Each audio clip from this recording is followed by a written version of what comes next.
Ik denk dat ik zelf ook nog niet die echte ritme te pakken heb die ik vorig jaar had. Weer vergroot worden naar 4 punten, maar dat is nu, op het moment dat we gaan beginnen. Hubner trying to get back there.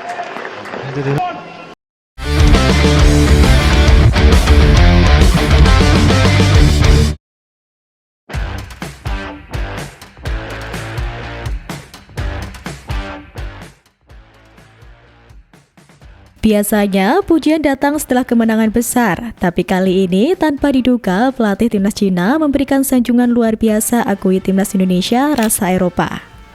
Pelatih timnas Cina Branko Ivankovic menyebut timnas Indonesia memiliki karakter seperti tim Eropa lantaran kini diperkuat sejumlah pemain naturalisasi. Jelang laga kualifikasi Piala Dunia 2026, Ivankovic sudah mempelajari karakter pemain-pemain timnas Indonesia. Dalam pandangannya, timnas Indonesia dengan kehadiran pemain-pemain naturalisasi membuat skuad Garuda punya karakteristik tim Eropa. Pada laga lawan Bahrain, 10 dari 11 pemain yang tampil di tim inti adalah pemain naturalisasi. Banyak pemain dari tim lawan merupakan pemain naturalisasi dari Eropa. Skill dan taktik mereka juga lebih terasa Eropa dibanding tim Asia. Ucap Ivankovic seperti dikutip dari Sohu. Pelatih timnas Cina itu pun sudah menyiapkan strategi untuk para pemain timnas Cina untuk meredam pola permainan timnas Indonesia yang sudah menempa banyak pengalaman di sepak bola Eropa. Kami harap pemain kami bisa menunjukkan pressing yang agresif dan bisa bermain efektif, tutur Ivankovic. Tak hanya sekedar tampil impresif di lapangan, nyatanya pemain-pemain timnas Indonesia juga jadi tumpuan kepemimpinan di klub mereka masing-masing. Bukan 1, 2, tapi 9 pemain jadi kapten. Berikut ini 9 pemain timnas Indonesia yang masih dan sempat menjadi kapten di klub. 1. Jordi Amat. Amat menjadi kapten Johor Darul Takzim sejak musim 2023-2024. Musim ini sedikitnya 16 kali ia tampil dengan bak kapten di lengannya. Ia bukan kapten utama tetapi wakil kapten. Pemain kelahiran Barcelona ini juga beberapa kali menjadi kapten timnas Indonesia. Pengalaman dan jam terbangnya sangat membantu tim. 2. Rizky Ridho. Meski masih 23 tahun dan pemain baru, Ridho mendapat kehormatan menjadi kapten Persija mulai musim 2024-2025. Memakai ban kapten Macan Kemayoran, Ridho tampil tenang dan garang. Ia selalu memberi contoh yang baik bagi rekan-rekannya. Sebelumnya, Ridho pernah menjadi kapten Indonesia U23. 3. J. Itzes. Itzes mulai jadi kapten Venezia FC pada 2 Februari 2025.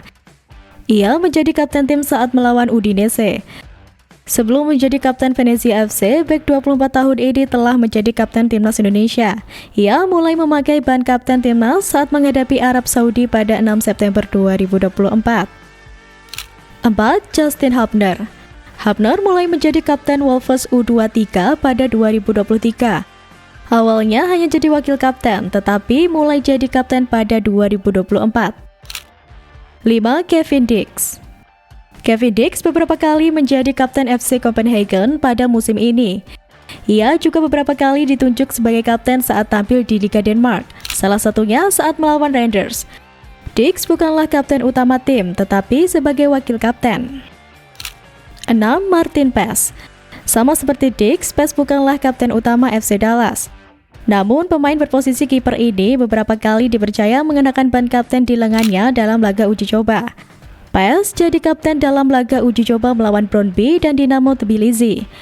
Ia juga menjadi kapten dalam laga ke-100-nya bersama FC Dallas saat melawan Minnesota United. 7. Ricky Kambuya. Ricky juga bukan kapten utama Dewa United di Liga 1 2024-2025. Namun pemain asal Papua ini beberapa kali dipercaya menjadi kapten tim saat Risto Mitrevski berhalangan tampil. Sekurangnya sudah 5 kali Ricky menjadi kapten Dewa United pada musim ini. 8. Hernando Ari Sutaryadi. Pemain yang biasa disapa Nando ini juga beberapa kali menjadi kapten Persebaya Surabaya di Liga 1 2024-2025. Setidaknya 3 kali Nando mengemban amanah jadi kapten tim. 8. Hernando Ari Sutaryadi. Pemain yang biasa disapa Nando ini juga beberapa kali menjadi kapten Persebaya Surabaya di Liga 1 2024-2025. Setidaknya 3 kali Nando mengemban amanah jadi kapten tim. 9. Calvin Verdong. Verdong bukan kapten utama NEC Nijmegen, tetapi kesempatan berharga didapatnya dalam kompetisi kasta tertinggi Belanda musim ini, yakni saat bertemu Ajax Amsterdam. Verdong menjadi kapten tim saat NEC Nijmegen bentrok dengan Ajax di Johan Cruyff Arena, Minggu 11 Mei. Seperti punya karisma menjadi kapten, NEC dibuat menang dengan skor meyakinkan 3-0 atas tuan rumah.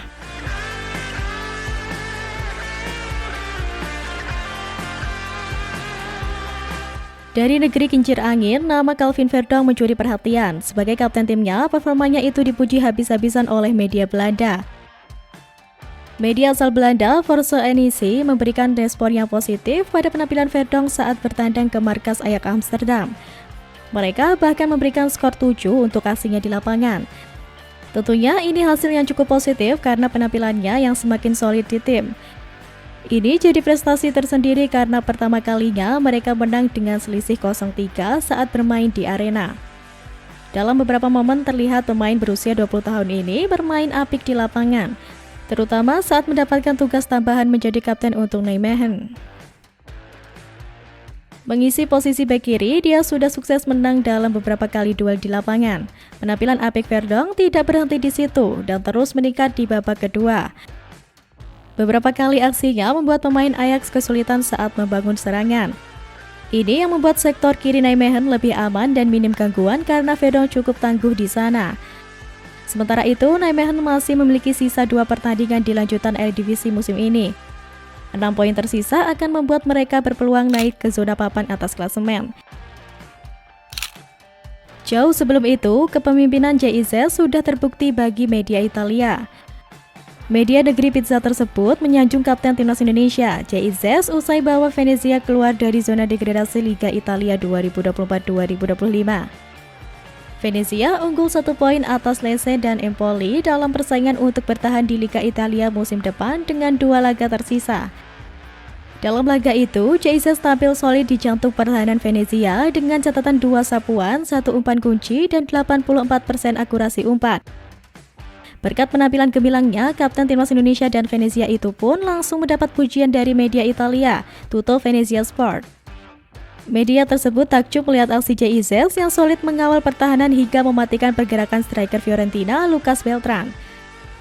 Bahkan, Tutto Venezia Sport memberikan rating yang cukup tinggi untuk bek berusia 24 tahun tersebut, yakni sebesar 7 karena tampil memukau.